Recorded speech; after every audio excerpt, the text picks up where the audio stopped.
Welcome to the Whole Counsel podcast. I'm John Snyder, and Chuck Baggett is still on vacation, so you're stuck with me.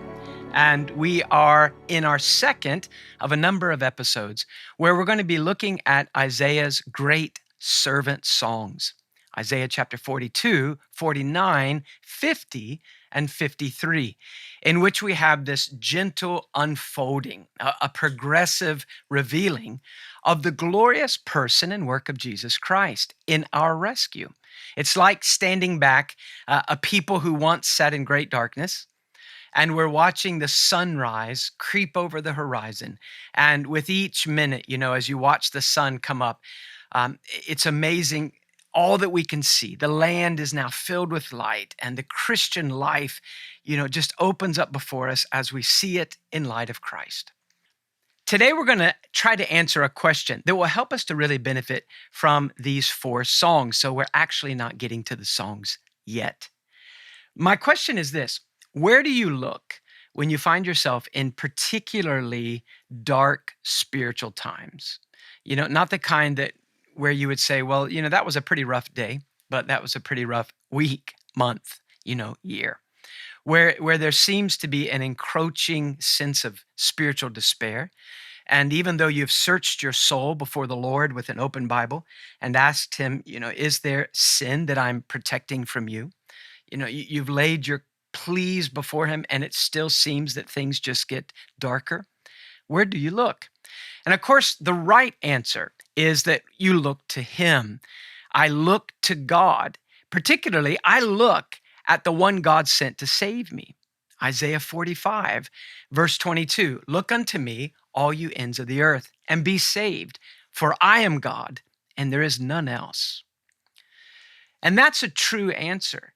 And the songs open with this. Do you remember in chapter 40, verse 9, the big picture of the magnitude of this God that's coming to save us? In verse 9, it says, "Behold your God. Look at your God. Here he comes." In chapter 42, the first song, the first verse says this: "Behold my servant." The final song in Isaiah chapter 53, which actually begins in chapter 52, verse 12 of our English Bibles, it says, "Behold my servant." So when we come to these songs, we want to make it very clear.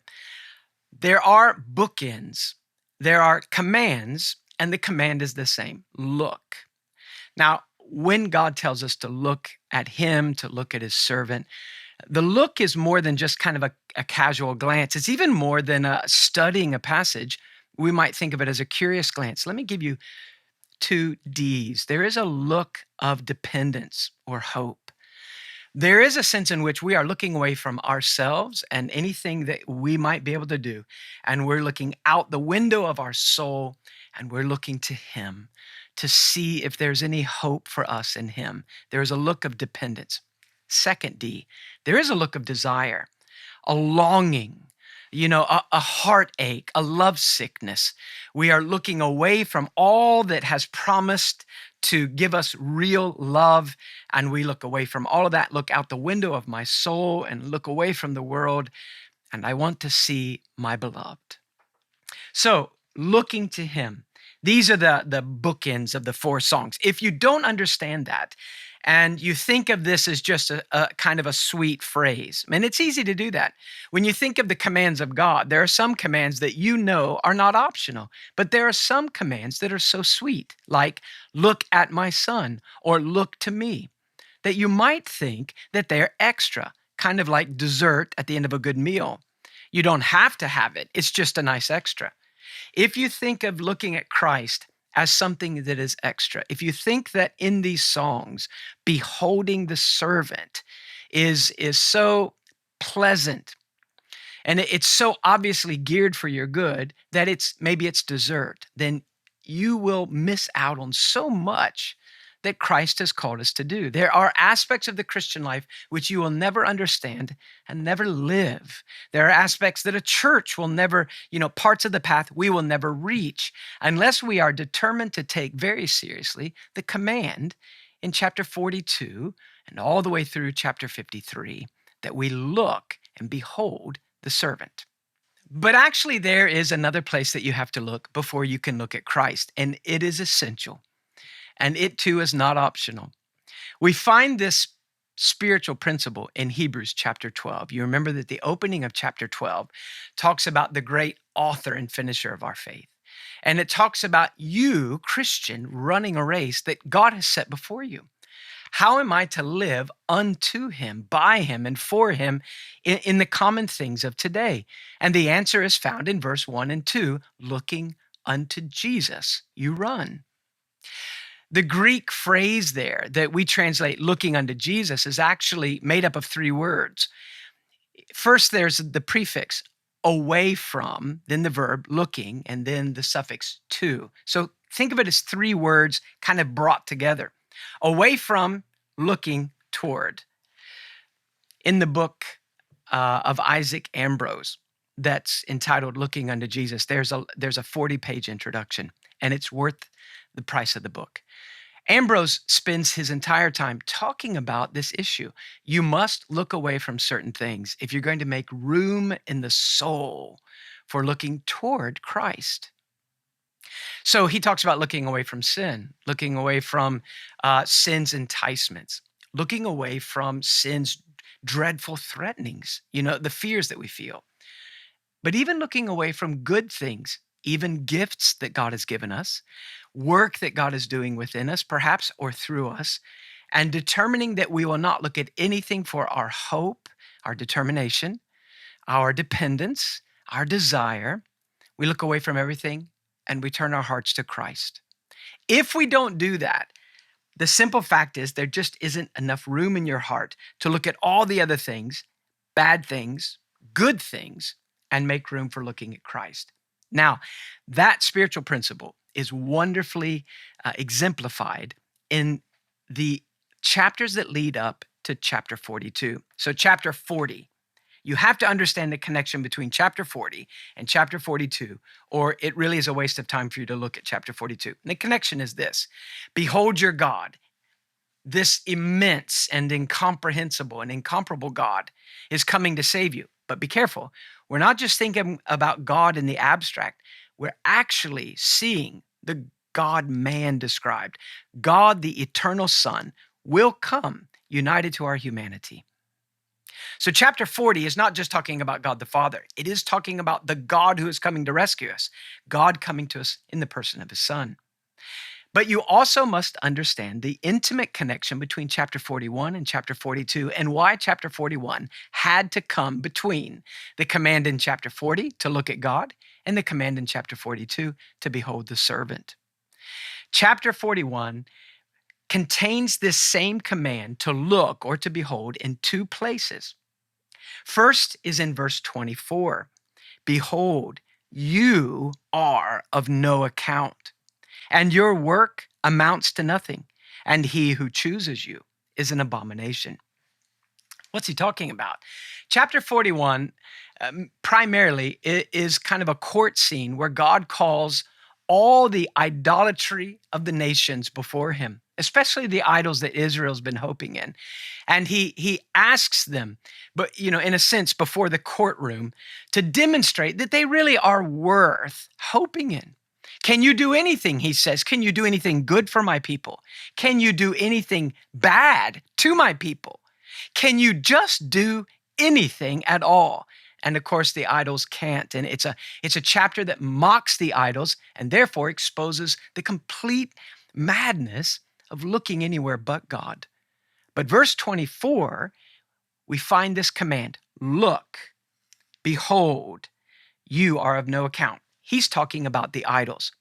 So before you look at Christ, the servant, you're going to have to do this: stop and take a long, serious look at the idols of your heart, the idols of your culture, which have crept in and kind of, shoved and bullied their way into your thoughts and your affections, things that you tend to find yourself drifting toward when things are difficult.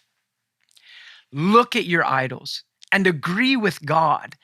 In a sense, look at the idol with God alongside of you and ask him, what does he see? And don't be satisfied until you see the idol as he sees the idol. And so he says, you your idol, is of no account. Your work, the work of the idol, amounts to nothing. And he who chooses you, the idolater, is an abomination. Now, one more time in the chapter, the command to look shows up before we're commanded to look at the servant in 42 verse 1. So 41 verse 29 says this, behold or look, all of them are false. Their works are worthless. Their molten images are wind and emptiness. Now, what he's talking about here is not the idol primarily, but those who make and worship idols. So listen to what he says to the idolater. Look, he says, look at the man or the woman giving their hope and their love to something other than God. Every one of them is false. That is, they're deceitful. And their works, the things they've made with their hands that they're trusting, they are worthless, and their molten images are wind and emptiness. Now, I want you to notice, other than the fact that idolatry is an empty hope, whatever age, whatever form it comes in, I want you to notice a very important spiritual reality here. Every person begins to reflect and to look like and to be fashioned into the image of the thing that they are looking at with this dependence and delight. In other words, in every religion that man has ever been involved in, false or true, we are being fashioned into the image of the God that we are constantly looking at.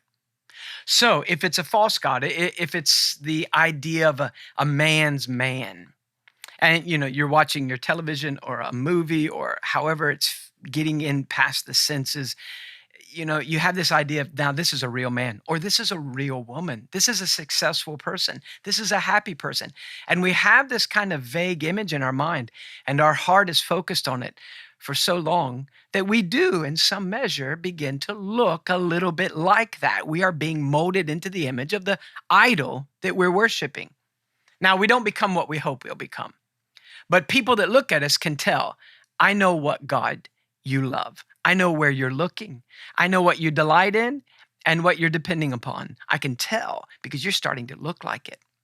We see this in men that are in places of successful businesses, and they have become greedy, and their whole character is fashioned. We see this in ladies in whatever way, whether they're idolizing their children, and so that's their righteousness, or whether they're very active in church and that's their righteousness, or whether they think that their beauty and abilities give them worth, and that's where they get their sense of identity from. Whatever it is for you, we will begin to look like the God we look at. And you can see that in verse 24 and 29. They are almost identical. Look at the idol. Now look at the idol worshiper. Do you notice that the idol worshiper has started to look just like his idol? Empty, worthless. Everything he does is nothing. So, again, before we look at chapter 42 and we read that wonderful command, look, behold, my servant. And there's the sun breaking the horizon. There's the coming of Christ. Before we look at that, will you, by the grace of God, determine that you will give significant time to looking at your idols? That does not sound very Christian, but I mean look at those idols with God at your right hand and to say to God, what's the truth? How do you see this? And see the emptiness. And then look at yourself when you're tempted to be an idolater and see the emptiness there. To the degree that you are willing to say to God, whatever it costs, I will look away from every foul thing and even the nice things. And I will turn my heart's deepest longings and all of its hopes upon your Son, especially as I see him revealed here.